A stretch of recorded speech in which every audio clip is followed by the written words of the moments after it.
Greetings gastronauts, this is KeefCooks, I'm Keef, and today I'm going to show you how to do something that's not really quick.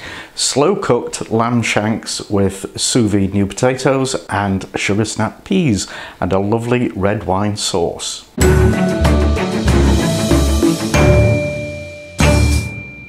So the sous vide lamb shanks aren't quick, they take 24 hours.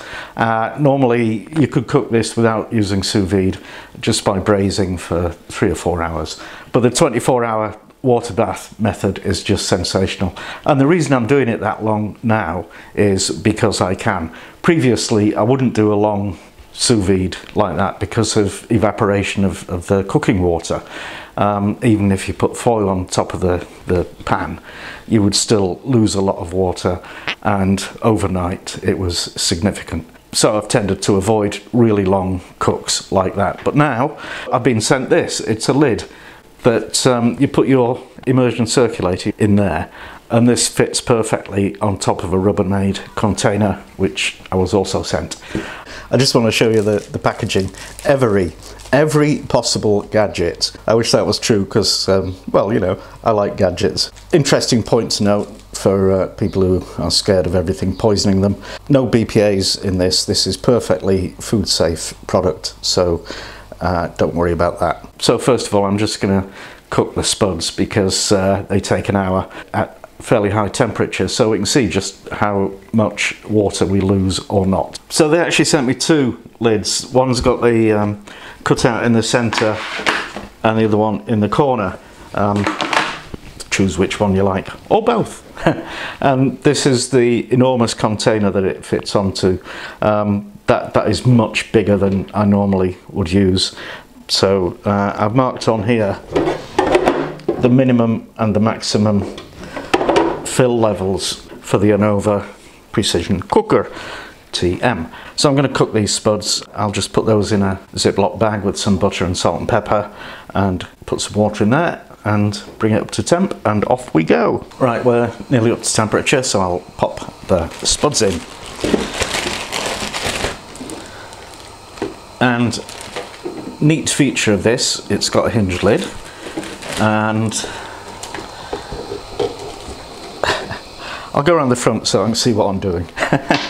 And the lid will actually clamp the bag in place so your food doesn't go wandering all over. And you can just about see there, the water level is just under 6 litres. I did a trial earlier where I stuck a bit of tape on it, it's all gone claggy, so I'm not doing that again. Just remember it's just under the 6 litre mark. And we'll let those cook for 1 hour. Okay, these spuds have had an hour and a bit, and so you can see the water level hasn't changed at all, which is marvellous, despite it being pretty warm. So I reckon that's a success. Now we'll do the lamb shanks. So I've taken out some of the hot water and put some cold in, and well, temperature's 70, coming down. So to prep the lamb shanks, I'm just going to chop up this 4 cloves of garlic, pop that in the bag, salt and pepper on the shanks, a sprig of rosemary, good glug of rapeseed oil. And I'm going to cook this for 24 hours. I'm quite excited about that because I've never done it before, because I've always had the evaporation problem. So after 24 hours these babies should be melting, which will be wonderful. Okay, we're down to 66 degrees, so I'll pop my shanks in. Make sure all the air is squeezed out, and then shut the lid and leave that for 24 hours. Yay! So after about 26 hours, I think they're probably cooked, and you can see the water level is very close to what it was to start with. I haven't topped this up or anything, and I've opened it a few times. I've actually got the spuds from yesterday reheating in there, but I'll take out the bag full of, wow, looks like a bag full of liquid meat.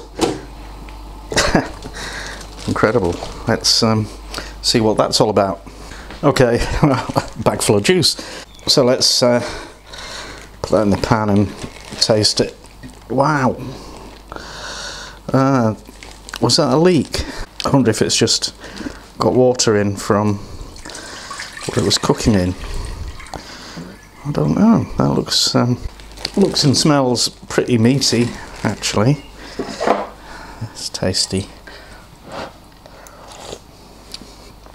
Ooh, yeah. That is, well, that's basically a kind of lamb stock. That is wonderful. Okay, so I'm going to add some red wine to that and reduce it quite a bit, and that should turn into something quite wonderful. One thing I've noticed since we came back to England is that cheap wine, well, a lot of wine, not necessarily cheap wine, comes in bottles with screw caps, which always used to be a sign of the utmost cheapness, and isn't so much now. But this one, which was, you know, pretty cheap bottle, has a plastic cork. Go figure. So I'm going to put about half the bottle in, really, and that wants to reduce quite a lot. So I've got 4 shallots, and I'm just going to peel them and chop them. I don't know why chefs are so obsessed with shallots. You know, to my mind, it's a lot of peeling, it's a lot of fiddly about, and it tastes just like an onion. So I don't know, maybe I've got a rubbish palate. Right, so I'm just going to saute the shallots. Got my frying pan, big lump of butter. Oh, some heat, that'd be good. So butter's melted. I'll just chuck the shallots in and stir them around, get them all coated, and these just want to cook gently for about 5 minutes till they're soft and glistening but not browned. Okay, so I'll just hurl these in with the wine and stock reduction and just let those cook away for, well, I don't know, 10 minutes, whatever, till it looks nice and reduced. Okay, now I'm going to set the smoke alarm off. I'm going to put this on high heat, and I'm just going to sear the lamb shanks. Okay, that pan is smoking, so here we go.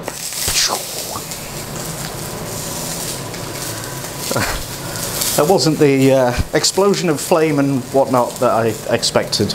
Never mind. I've just turned it off, that's why. Yum. Alright, there's quite a bit of stock left in there, so I'm going to put that in with the sauce reduction as well. Yeah, I'm going to turn this off because it really is going to set the alarm off, and we don't like that. So I'm going to put those in a baking sheet, cover them loosely with foil, and just stick them in a low oven to keep warm while I mess about with the other things. Right, now to finish the sauce, I'm just going to strain it into a little saucepan, because we don't want the shallots in there. Yeah, if I'd known I was getting all this stock from the lamb, I would have taken it out earlier and chilled it to separate the fat out, because it is quite fatty. Just put the heat on and more butter. Oops. Don't do that. Just place it in. Okay, and just let the butter melt, and that'll make it nice and glossy and wonderful. Okay, last thing to do is turn down the heat on this.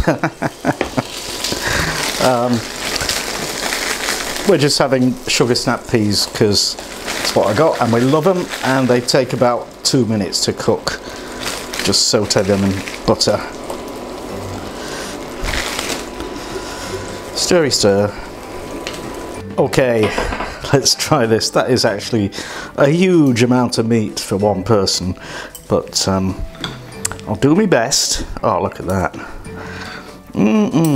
Smells like lamb, looks like lamb. And it's unbelievably soft and tender, and I like it. Try this. And that's that. I hope you enjoyed it. Now please do the usual: likes, shares, comments, subscriptions, donations, patronage, all that good stuff, or just some of it. And thank you for watching, and see you next time.